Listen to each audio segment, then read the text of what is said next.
Now you're able to see me, right?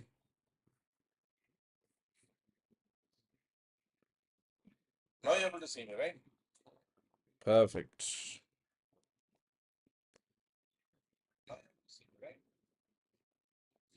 Okay, बिल्कुल सही. So let us continue the discussion where we were doing. अभी तो पहले we need to discuss the key for the thing, the question I gave you in the morning, no? The question which I shared with you, the straightforward question.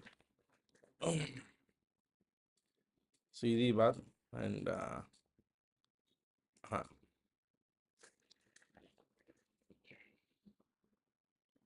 it was actually a straightforward question. No second thought, no doubts in this.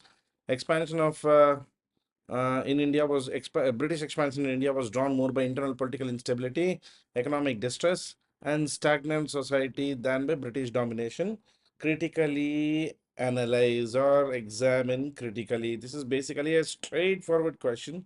So ज़्यादा इसमें सोचने की बात भी नहीं है. It's a, it's a modern India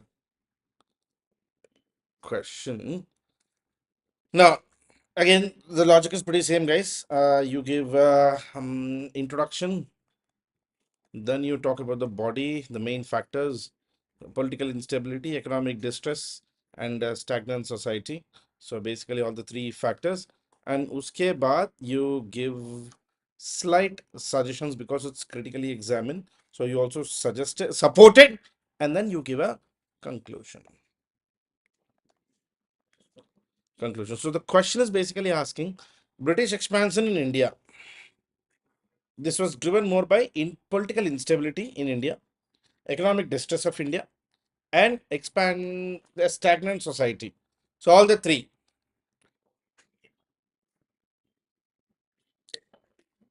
Basically, the purpose of your answer must roam around identifying these key factors and highlighting them. The economic enormous wealth of India attracted British people who arrived here as a commercial enterprise. So they basically came as a traders.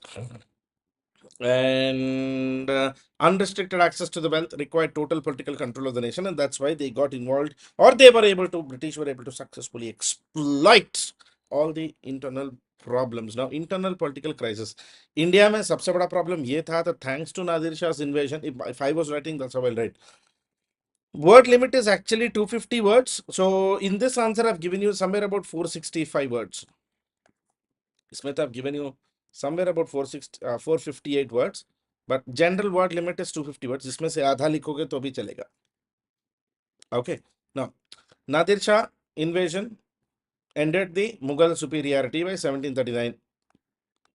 Then conflict arose between local and regional authorities. For instance, Second Carnatic War and Mysore War were basically internal rivalries of Indian kings, in which French, Portuguese, Dutch basically took part and eventually gained a significant power. So these were not a wars in which these guys were even supposed to get involved, but they benefited the most. That's what the entire gist of the answer is. Then economic factors, elite class, rulers, and disproportionate amount of wealth. Economic split was there. Majority of the population lived in poverty and was oppressed by zamindars and elites, and they had absolutely no loyalty to them as a result. And the British needed colonies where they could make money over a period of after 7 years war in Europe. Once they gained control of Bengal's natural resources and fertile terrain, their desire to expand their authority over other regions grew significantly. Then you can write about social factors, where which led to which social factors are social issues of Indian society, which gave opportunity for British to gain their advantage in India or gain their benefit in India.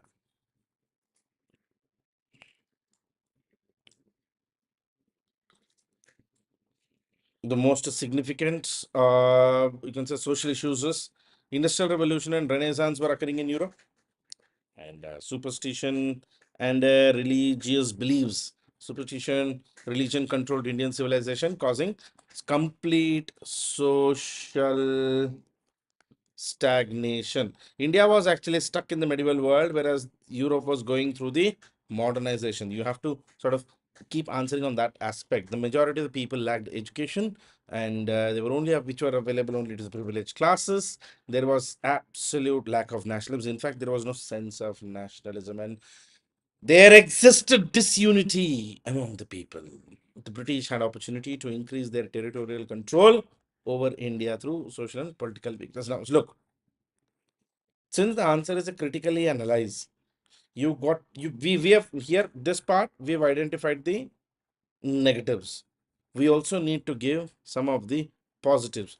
There were significant advantages that the British had over Indians that demonstrated their dominance in efforts to expand. So basically,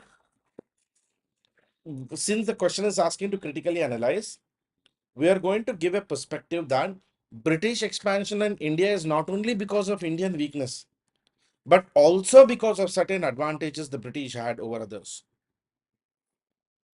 So British expansion in India was not only because of British weakness, Indian weaknesses. It's because of their benefit as well. The British had superior military training in the West compared to India. Indian troops could be hired by the company in exchange for regular payments. Indian soldiers lacked a sense of national pride. The distance between India and Britain actually gave the authorities a carte blanche to act however they pleased. In fact, in India, the British rule was largely un-British rule. They never cared to follow any of the core British principles of democracy and value to the people. They just played around and mucked around however they want.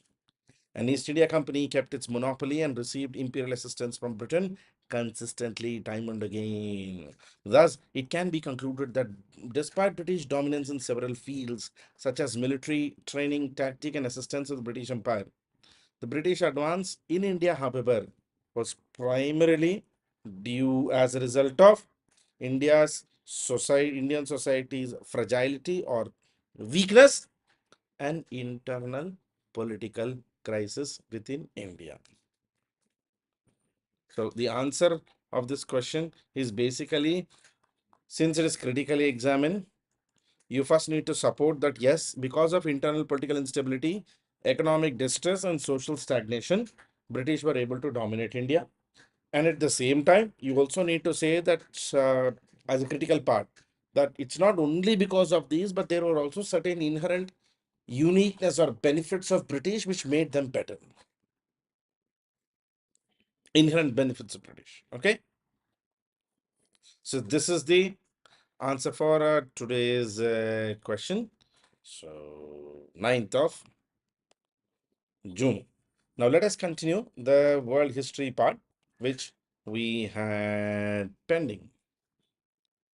And we were to discuss, I think yesterday we have discussed it till here. Yes, how people reacted to Congress of Vienna. Now, as I said, the common people actually had complete distrust towards Congress of Vienna and they hated it. Mainly because of the balance of power principle. See, in the balance of power principle, I made, Sandeep, PYQ भी करते हैं. Yesterday's was PYQ, today's I made the question based on the pattern. Okay. Balance of power was something which most people particularly hated. Now, how did general people in Europe react to the Congress of Vienna? If you remember, there were three core principles of Congress of Vienna. एक था balance of power. I remember I told you the story of Peter. Kondala sir and the student want to maintain balance of power. So they both go into Peter's house, kick Peter out of his house and occupy Peter's house and declare that they both have balance of power. So in Congress of Vienna, जैसे Congress of Vienna में एक और भी principal था. The apart from balance of power, the restoration of old regimes like Bourbons in France, Savoy in Austria, House of Savoy in Sardinia, and etc. Habsburgs in Austria. The restoration of old monarchies in France. Basically, once the old monarchies come back, अगर फिर से Bourbon biscuit आएगा तो लोगों को diabetes तो होगा ही ना. right?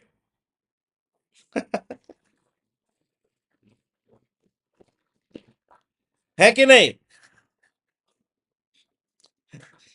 So people revolted. 1830, there was a French Revolution again. So see, because craziness and foolishness and is an inherent DNA of the Bourbons. अब वो Louis the 15th हो, Louis the 16th हो, Louis the 18th हो, Louis the 10th, 20th हो, it doesn't matter. Uselessness is an inherent feature. अस्तित्व है ये इस घर का.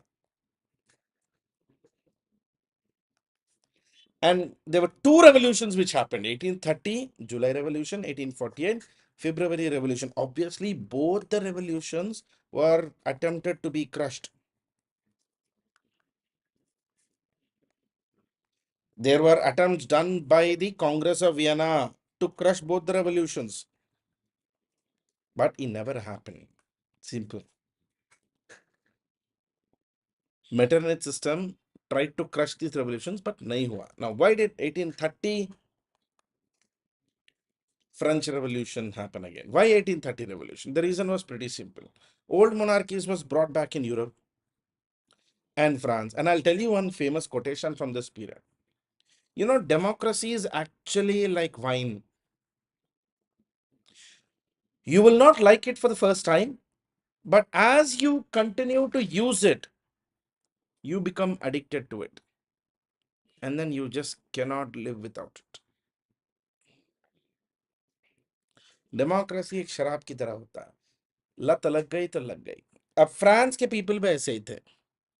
Yes, as it gets older, it becomes tasty. And the France people were also, see, French people have seen liberalism, have seen equality, have seen value, have seen power to the people. Now, all of a sudden, some Louis the 18th is coming and saying, Apunich Louis hai, hashtag Apun Bhagwan. Naturally, people are going to say, Tu Shaitan.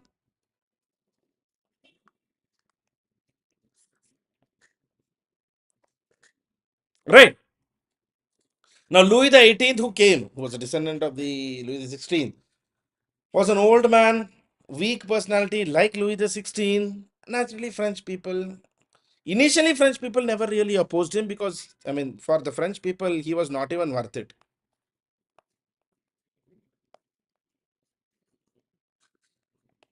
Not worth opposing. But in 1824, Charles the 10th succeeded Louis the 18th. Unlike Louis the 18th, Charles was very, very ambitious. He wanted to control power. He wanted to control the life of the people through ordinances. He even dissolved an elected parliament, decreased voters' franchise, did changes in the electoral system. Press and civil liberty were curtailed completely. Now, once Charles is doing all of this, he is trying to bring back a kind of absolutism. No.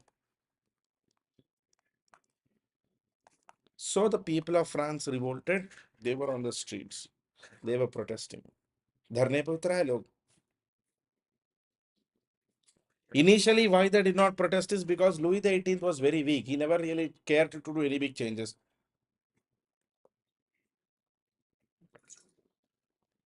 But Charles, who came as a successor of Louis the 18th, was very bad. So, 1830 July May, people did a revolt. Charles belonged to a different dynasty called the Orleans dynasty. So, people revolted and they threw him out. Charles was gone. 1830 revolt happened. Again in 1848, there was another revolt. French people were frustrated again with the monarchy. At that time, in 1848, France was being ruled by the Orleans. Guys, if you're hearing some background noise, somebody is sitting just below my door and he's shouting from the gap under the door.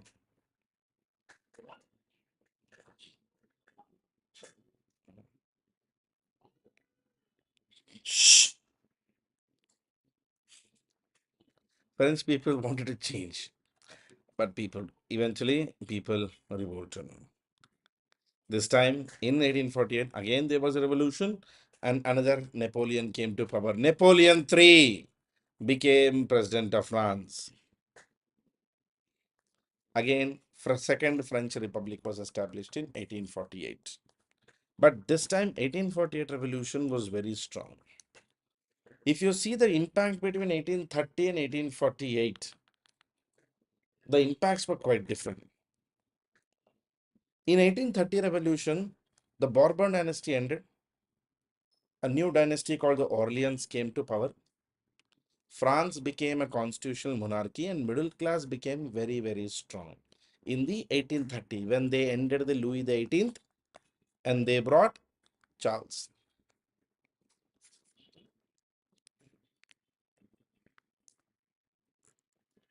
If you see the impact of 1830 revolt in Europe is, thanks to 1830 revolt, there were revolutions in Spain, Portugal, Italy, Poland, Belgium. Every place a revolt started. Belgium actually became independent from Holland. Rebellions also started in Germany and Italy. It was completely suppressed by Metternich's army. So 1830 revolution was able to be successfully suppressed because Clemens was von Metternich, Austrian prime minister, was very strong. He was very, very authoritative. But 1848 revolution जब हुआ था, it was much more violent. The second, this was actually the third French Revolution. यहाँ पे France again became a republic. Lower class got strengthened. Universal adult franchise came into existence and socialism came to existence. Now, how does this all change your mindset or your world at this time? I mean, at this time, how did all this lead to nationalism? ये हुआ क्या था is Italian nationalism, German nationalism was already there, but both these nationalist thoughts were suppressed by Metternich system. Both these ideas were actually suppressed completely by the Metternich system. Thanks to 1848 revolution, the Metternich system ended. जैसे ही Metternich system ended, the restrictions are gone. Italy and France started to talk about unification. Italy and France completely started to think about unification. Guys, just give me 2 minutes. I'll just be back. Just give me 2 minutes.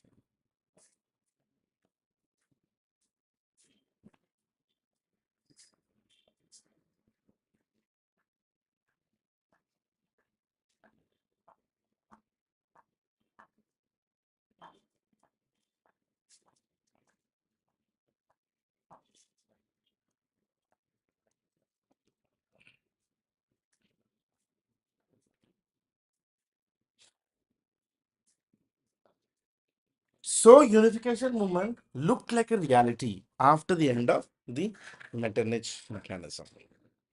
Now, if you observe, there is consistently this feeling that Italy is never really a country, but merely just a geographical expression. Italy एक देश नहीं है, just expression है. Napoleon even conquered Italy and unified it. If you observe in yesterday's class, I told you, Italy had a few countries like Genoa, Piedmont, Sardinia, Venice and Lombardy, Palma, Modena, Trent, Tuscany, Lucca, Central Italy, Papal States, Naples and Sicily. All these were there. So most of Italy during the balance of power was actually divided across Austria, France, Austria, and only one country was actually purely Italian. That was the Sardinia. Sardinia was the only country which was actually purely Italian. Rest all were fully divided. Before Napoleon's arrival, Italy were a group of states who were always jealous of each other. They had geographical barriers dividing them. They had regional disparity among themselves. absolutely no harmony among the Italian leaders. And in fact, Italy had a culture of the city states. People almost belonged only to their city. They never had that idea of Italianism. But once Napoleon conquered Italy, he abolished feudal institutions, he promoted free trade among Italians, he sort of led to the growth of that sentiment of nationalism. And मतलब great Italy greatest Italy हमारा past वो वाले sentiment में चले गए थे लोग. Say at one point, Italy was ruling the world, the Holy Roman Empire, right? So Italians favored pure political unification. Italians had absolute ideas of political unification. They all wanted.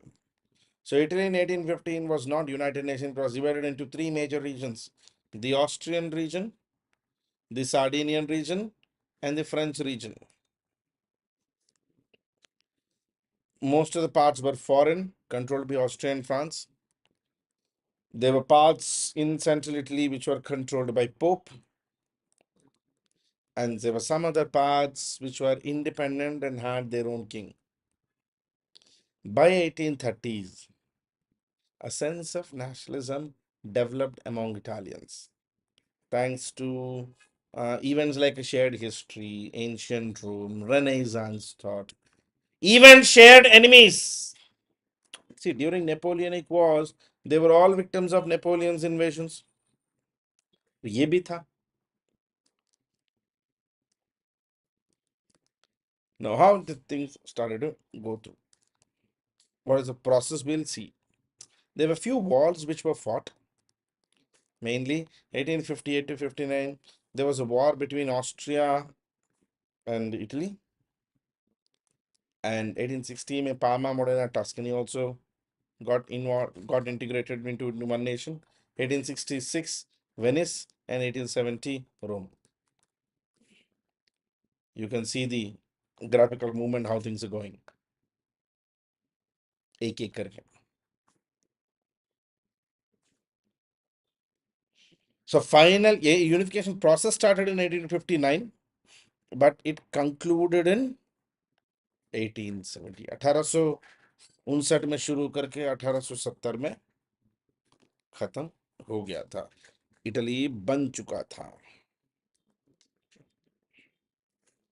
Now we will see the story. What are the factors responsible? If you observe,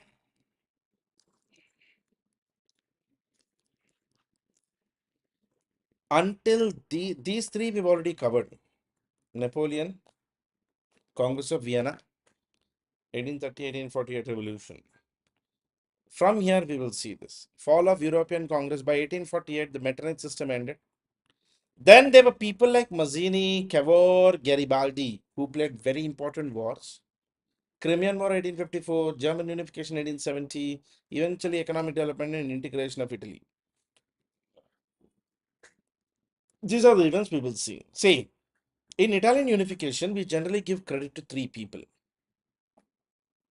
तीन लोग बहुत ही important हो जाते हैं Italy में. Giuseppe Mazzini,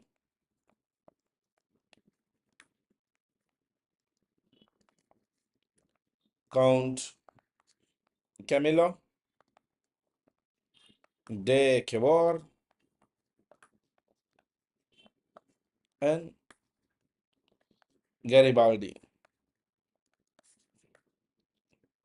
Now let me put it this way. Okay, see, Mazzini is Narendra Modi, Garibaldi is Amit Shah, Camillo de Cavour is JP Nadda.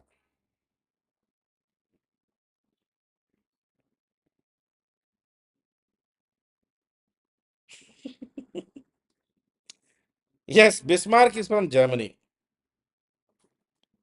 You understand the roles. See, he is the heart of Italian unification. He is the sword. No, he is the brains. Now you understand. Now you can connect with these three easily. Amit Shah is like the Garibaldi of India. Narendra Modi is the heart of India. JP Nadda is actually the brains.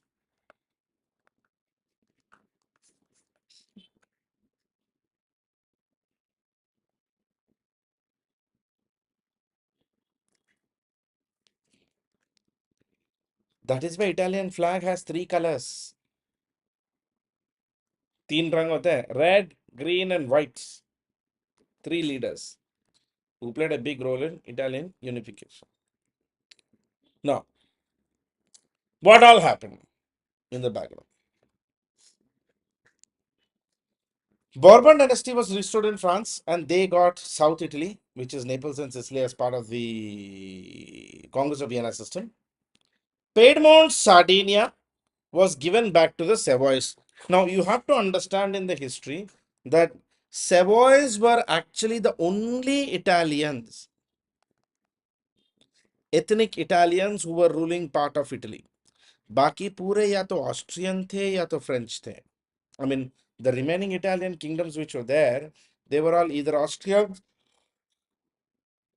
or French influence. They were not pure Italians.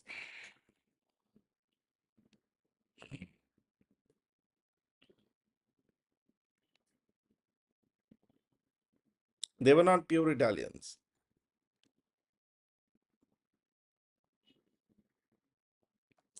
Okay, so Venice and Lombardy was under Austria, central Italy was under Pope, and Italy was sort of divided as balance of power. Now, there was an organization called Carbonari, secret society of charcoal burners in Italy. They were one of the first persons to think in 1810 of Italy. Basically, the land of Italy, that all Italians must be together. Why should we be divided across different powers of Europe? The main aim of Carbonari was to free Italy from foreigners and establishment of legal freedom for the people, complete and total legal freedom. In 1810, Italy was going through economic development because as of 1750s, Italy was economically very backward. By 1800s, railway lines were established, trade increased as interdependence between the Italian kingdoms, kingdoms which were there, interdependence among themselves increased. It also brought a sort of political awakening among the people. And this political awakening was basically a trigger after Napoleon's invasion. And individual writers like, say, Silvio Pellico, who was actually in Austrian prison, was talking about Italy and how Italy is a great country. Or Vincenzo Giobbati, who was talking about moral and civil superiority of Italy. Now, these were basically those Italian unification thinkers who started thinking about why we should be divided, why we should be separated. So, as of 1830, Italian unification was still very far away because at those days, Metternich system was very strong. And अगर Italy में कुछ भी नौटंकी होता तो Metternich would have sent his army to control everything. That is why first this Congress system had to end if Italian unification had to be perfected. And thankfully, it did end after the 1848 French Revolution. This is Giuseppe Mazzini. This is Count Camillo de Cavour. And this is Garibaldi. Camillo de Cavour and Garibaldi. Now, individuals. Mazzini. Mazzini is always known as the heart of Italian unification. Garibaldi is always known as the sword of Italian unification, and Camillo de Cavour is always known as the brains of Italian unification. I mean, and I'll tell you one thing: this guy were actually living in exile, but this man was actually the prime minister of Sardinia. So he also had that political ability to talk about Italian unification, even with the Congress of Vienna, right? I mean, Camillo de Cavour had the political power or the political will to talk about Italian unification, even with the Congress of Vienna, because this guy was from Sardinians. Remember, Sardinia was one of the countries which was implementing the Congress of Vienna system. Mazzini Mazzini had an organization called Young Italy, which eventually, if you remember, you hear about Young Italy when you talk, when you read about Bhagat Singh. Bhagat Singh's Naujawan Bharat Sabha was influenced from Young Italy only. Mazzini was an inspiration for many of Indian revolutionaries. Mazzini participated in the 1830 revolution. He was, since 1830 revolution actually failed, he did not succeed. He was sent to exile in France, and within 2 years, 60,000 members joined Young Italy. One of the most prominent and active members of Young Italy was Giuseppe Garibaldi. Garibaldi had a unique behavior. ये पहले जलाते थे फिर सोचते थे कि क्यों जलाया. Garibaldi is one of those guys who will first shoot, then discuss with you and tell you why he shot. He participated in 1848 revolution. He fought against Austria, but eventually escaped. He could not survive in Europe. He went to Latin America. And eventually in 1854, Garibaldi came back and started to work together. But unfortunately, दोनों के दोनों abroad थे ना. This guy was hiding in France. This guy was hiding in Latin America. Right? The actual guy who was in the arena, in the platform, was Count Camillo de Cavour. He used to run a newspaper called Risorgimento. Il Risorgimento means the resurgence. Cavour had only one condition for Italian unification. He gave only one condition. He said he contacted Mazzini and told Mazzini that he will do the Italian unification. He will take the leadership of Italian unification. But Italy must unify under Sardinia. Not a republic, but under King Victor Emmanuel II. That is the price Mazzini and Garibaldi had to pay for the political support of Cavour. And Cavour was insistent on this. And for Mazzini, this was actually a cheaper price to pay.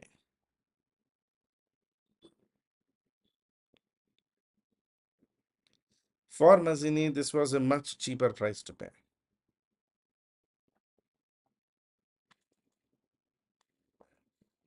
Guys, is it getting stuck?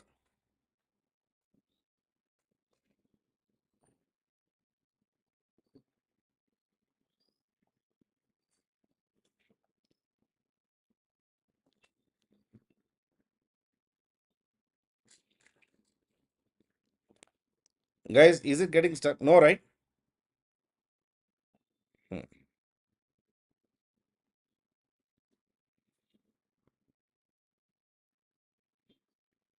Oh, perfect. Go. So, Cavour took the leadership. Cavour said he will maintain the leadership of the entire program. And but Cavour को एक चीज पता था. See, Cavour is actually prime minister of a very small country. See, there were many other Italian countries, right? So if all the Italian countries have to come together and go and join Sardinia, first Sardinia must prove that it is actually worth it, no? Right?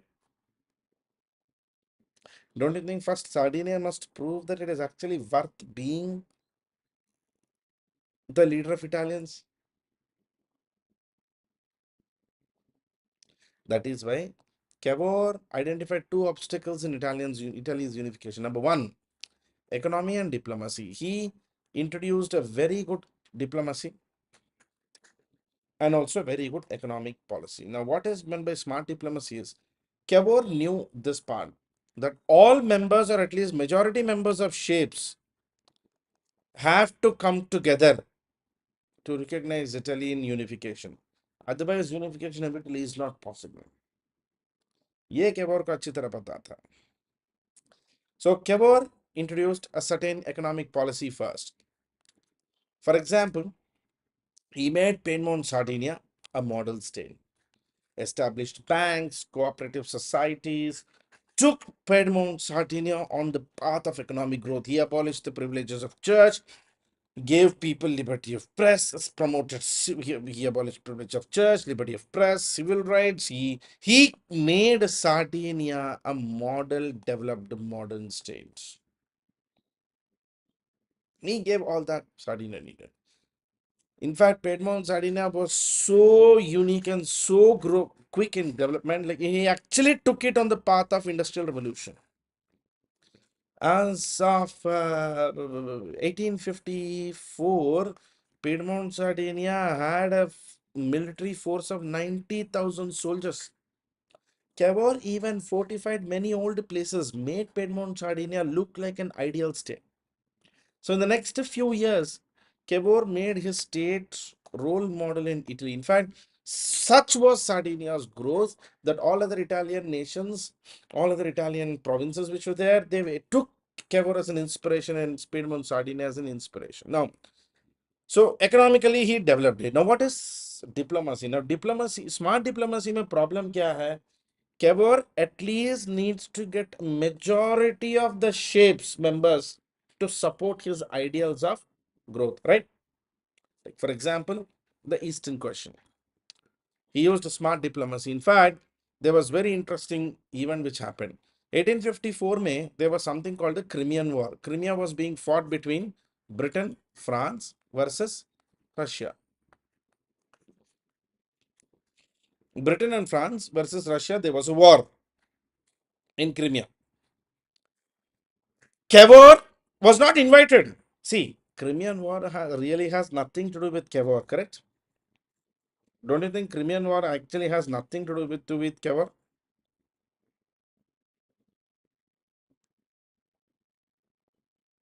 है कि नहीं? He should not even be involved in it, no?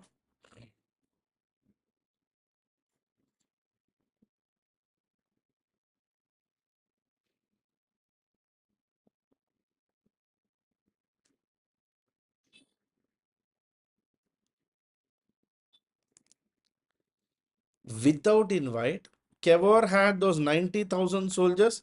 He sent his soldiers to support Britain and France in the Crimean War. And thanks to Cavour's support, Britain and France successfully defeated Russia. Russia wanted to control Crimea actually, just like how today's. In 1854, Britain and France together were fighting Russia for control over Crimean Peninsula. Cavour sent his army to help Britain and France. Thus, Russia was defeated. But thanks to Cavour's help and thanks to Russia being defeated, हो गया बस Cavour तो बस popular हो गया ना सबके लिए. And Britain and France literally went into this mindset that they actually won because of Cavour. Popularity of Cavour reached a new level altogether. In fact, Britain and Count Cavour won successfully the confidence of Britain and France. See, you have to understand, Cavour was trying to divide because a big part of Italy was actually occupied by Austria.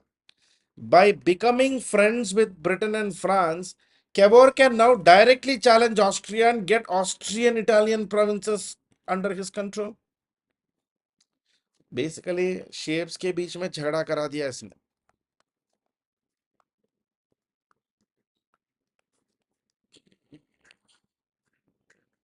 In 1856, Paris Conference was conducted mainly to solve the Eastern question. Cavour was invited to take part in this conference.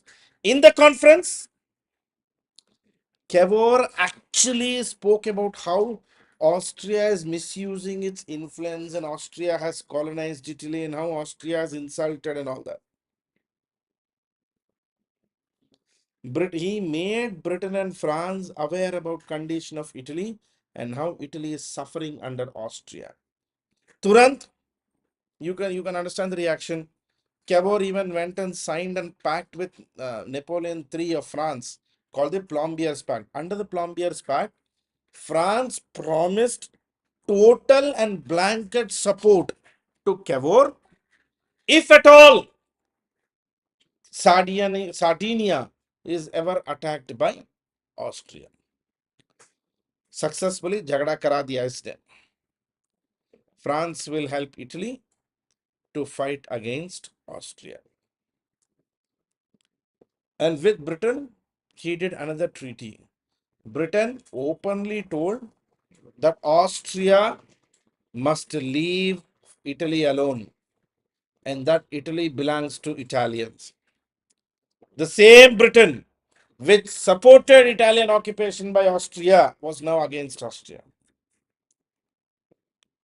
Successfully इन लोगों में झगड़ा करा दिया. So once Cavour had the confidence of French support, he started instigating people of Venice and Lombardy who were under Austrian occupation to protest. Austria reacted. Austria attacked Piedmont, Sardinia. So, see, previously, who had promised to support Piedmont, Sardinia in case of a battle?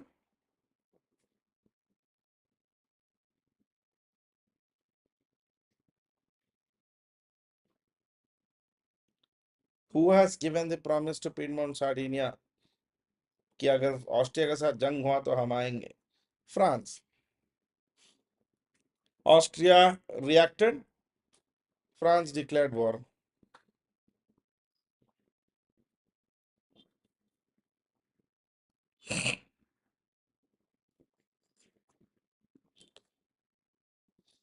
Cavour called on ally France and with this liberated Lombardy from Austrian control. Unfortunately, Cavour couldn't liberate Venice because France had to leave in between. France में फिर से revolution हो गया था 1859 में. Unfortunately, फिर से revolution हो गया. तो फ्रांस यहाँ कैवोर के हेल्प करने में लगा हुआ था, वहां फिर से revolution हो गया. तो लोम्बार्डी तो ले लिए, वेनिस बच गया. वेनिस के लिए टाइम था. Then in 1859, Piedmont, Sardinia versus Austria war, and spillover effect of these is other people in the Austrian controlled Italian provinces also revolted. एक एक करके Cavour used his diplomacy and he was able to slowly take over control of this. Austria was eventually looking for international support, but unfortunately there was nobody. Britain openly said that they won't interfere. France said that we have a matrimonial alliance with Sardinia and we won't get involved. Cavour conducted a plebiscite and people decided that they wanted to merge with Piedmont, Sardinia. So Lombardy, Palma, Modena, Tuscany, all of them merged.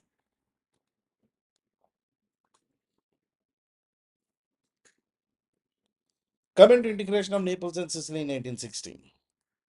There was a problem with Naples and Sicily. See, until now, who is helping Sardinia against Austria?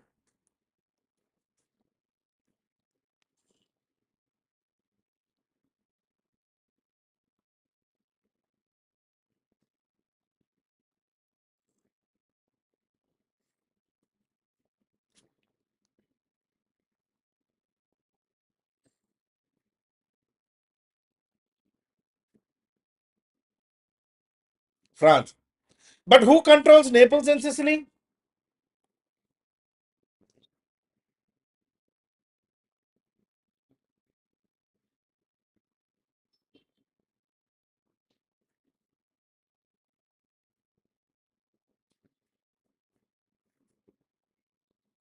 Naples and Sicily under France, no? Bourbon dynasty. See, guys, Italy ऐसा है ना, ये पूरा Austria, ये पूरा France, ये पूरा पपाल, ये पार्ट अब ले चुके हैं और सार्डिनिया वाले. अब बचे ये दोनों, पर ये पार्ट लेने में सार्डिनिया इज दिस, सार्डिनिया की मदद करने वाले फ्रेंच ही थे. So now Sardinia cannot, or Cavour actually cannot talk to French and say, give us our Naples and Sicily back. That will be dhokadadi, no? Right?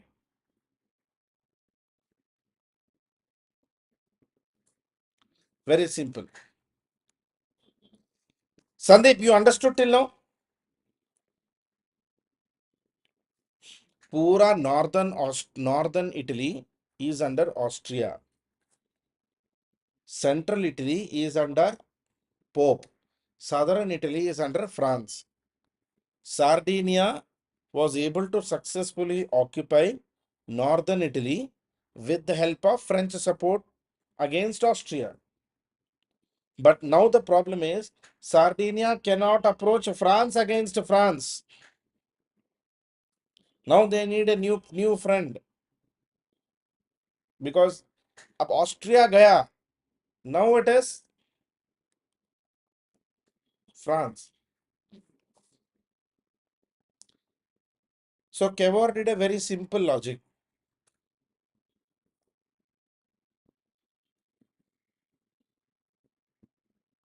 Cavour contacted Garibaldi, who was actually in Naples and Sicily, and he was given instructions, music shuru kiya jaye.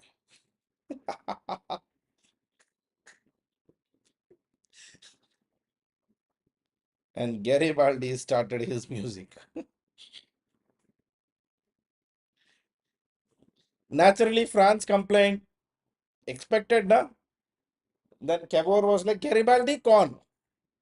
ये तो नाम कभी सुना ही नहीं मैं. I don't know. Total innocence. ये है कौन गरीबाल्दी? हमको तो नहीं पता बोल दिए थे. चीटिंग क्या? कैवर ने झूठ बोला.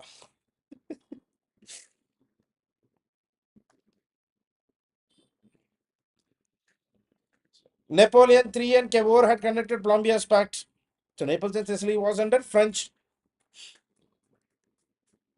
Cavour couldn't interfere in the issue of Naples and Sicily himself. So he made Garibaldi the face of resistance. He was like, Simran, music shuru kar do. Garibaldi organized a group of soldiers called the Red Shirts. And in May 1860, Naples and Sicily was conquered and liberated. Now, after this, do you think France is going to trust Italians anymore?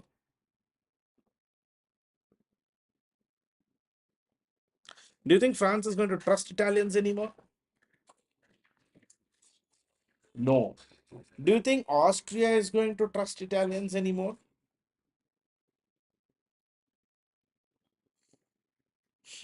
No. But unification is not yet done. We still have Venice in the north and Papal states in the center. And Papal states are Catholic states. इनका protector France है. Pope के ऊपर attack करेंगे तो France अपनी फौज लेके आएगा. So now Cavour, I mean Cavour died, but Cavourian ideology was continued by his king Emmanuel II. The king of Italy, Emmanuel, needs to contact a person who is actually enemy of both Austria and France to conclude the Italian unification, right? ऐसे किसी को पकड़ना पड़ेगा जो कि Austria का भी दुश्मन हो और फ्रांस का भी. और ये था uncle Bismarck. Bismarck hated both Austria and France. In 1861, 1 year after the integration of Naples and Sicily, Cavour died, and integration of Venice and Papal States or Rome was completed by Victor Emmanuel II. Yes. Basically, in 1866, Victor Emmanuel told Prussia the same thing. ऐसा होता map में ऐसा दिखता है. ये Italy, ये Austria, ये Prussia, ये Rhine. Remember Rhine confederation 39 state का कंट्री. तो ऐसा था. Victor Emmanuel told only one thing to Prussia, basically Bismarck को. Bismarck and Austria hate each other. इन दोनों का झगड़ा चल रहा था 1866 में. So Victor Emmanuel told Bismarck बाबू, whenever you are attacking Austria, you just tell us तुम ऊपर से अटैक करना, हम नीचे से अटैक करेंगे. We will take Venice. and this part is Venice.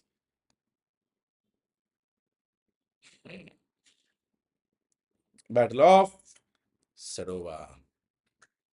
Victor Emmanuel concluded a treaty with Bismarck. Italy will attack Austria when Prussia and Italy themselves are going for a war. In turn, Venice would be given to Piedmont, Sardinia, and it happened in Battle of Sedova. It is also called Battle of Königgrätz, where Austria and Prussia fought with each other. ये German unification में आएगा ये battle.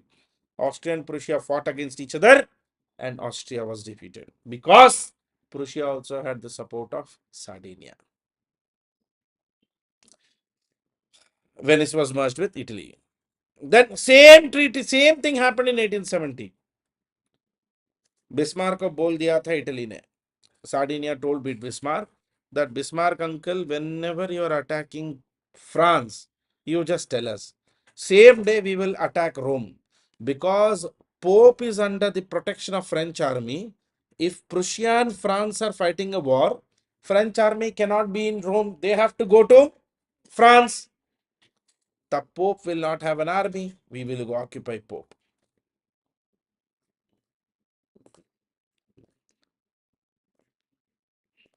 Got it? Rome, Papal states were under Pope. They were given protection by Napoleon III. In 1870, France and Prussia were fighting a battle called the Battle of Sedan. And in this battle, the French army had to rush to France, and Sardinian forces entered Rome. They made Rome the capital of Italy, and for the Pope, they created a separate kingdom called Vatican City.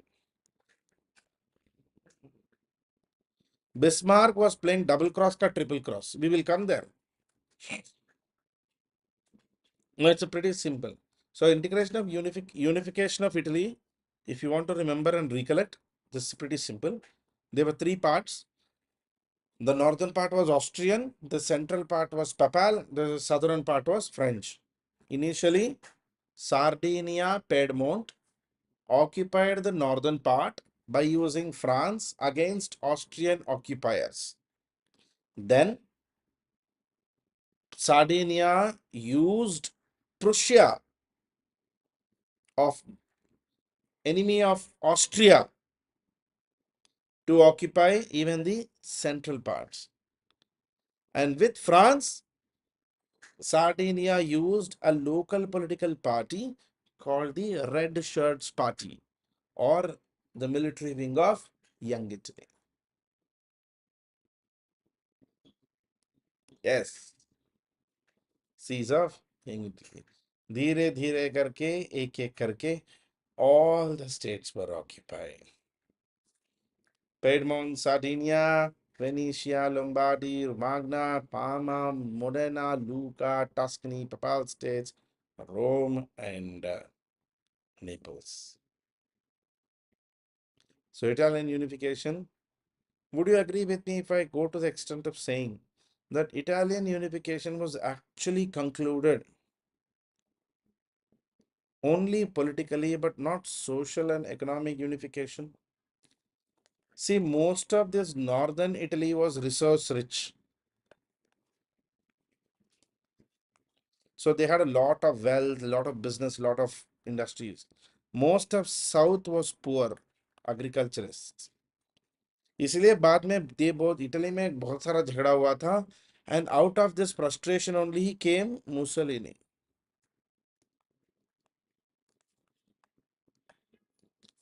ये गरीबों में से ही आया था Mussolini.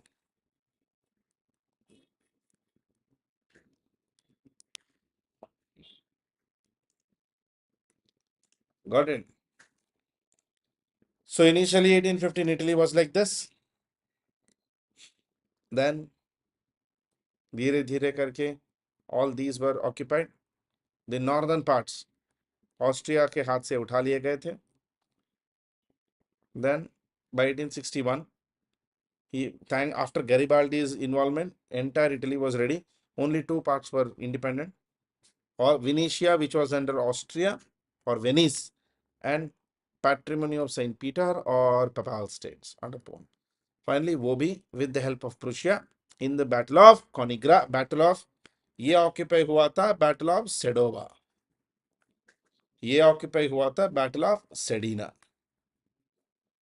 Sedova is Prussia versus Austria, Sedan is Prussia versus France.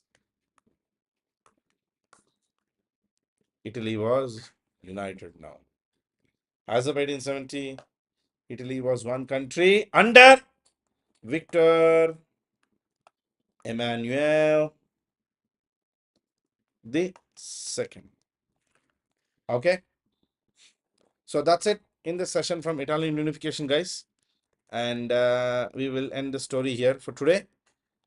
And let us meet tomorrow morning at 8 a.m. and we will see MCQs, and tomorrow evening we will see one more mains answer and one more story of German unification. Thank you, guys. You have a nice day. Good night. Thank you for watching. Bye-bye.